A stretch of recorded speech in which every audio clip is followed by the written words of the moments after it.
Announcement is a very significant one. I have said that Labor wants to strengthen Medicare. We understand that Medicare is at the heart of our health system. Universal health care is something that is a Labor creation. Labor will always defend it and Labor will always strengthen it. And today's announcements are aimed at just that. Our Strengthening Medicare Task Force and Fund, $750 million, $250 million each year between starting from next year, 2023 financial year, will make an enormous difference.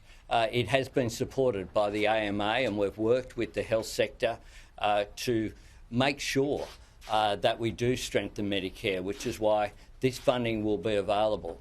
A task force will be established, chaired by the Health Minister, including the AMA and the Royal Australian College of General Practitioners and others, to work on where the priorities areas are to strengthen Medicare.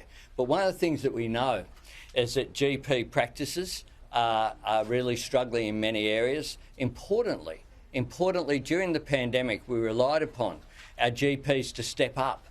They stepped up to get people vaccinated. They stepped up to get people tested. They put in place additional capital investment that they had to do to deal with the issues that we're still dealing with today, really making sure that people could enter general practices safely. We need to provide them with more support, which is why our $220 million fund of Strengthening Medicare GP grants is an important contribution, with grants from $25,000 to $50,000 to make sure that our GP practices can continue to thrive. We know that in too many areas it's getting harder to see a doctor, not easier. And what we need to do is to make sure that people can get that care when they need it.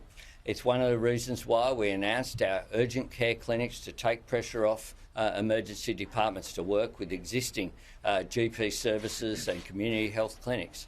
It's one of the reasons why we're announcing this funding today of almost $1 billion to make a difference to the health sector. One of the things about primary health care is that over a period of time, if you take a step back, it actually saves you money. If you get that care early, then people get better health outcomes, but importantly as well, it takes pressure off the acute system, the hospital system, and people having needing much greater health interventions. That's why today's announcement is so important. It's important that we do it here in Northern Territory. It adds to the specific announcements that we've had. $111 million First Nations health package that Penny Wong gave on my behalf when I was out of action due to a health concern. She went to Alice Springs to make that announcement. 500 additional health workers in Aboriginal communities, making a difference to people's lives. Health is the issue that motivated me due to my own family experience to be engaged in politics. I know the difference that it can make. We need to make sure that we value GP services, that we value our health sector. I pay tribute today to the champions of the pandemic, our healthcare workers, whether they be our doctors, our nurses, our people who are receptionists dealing with the challenges in healthcare centres as well. Our people in the aged care sector, they stepped up. They deserve more than our thanks.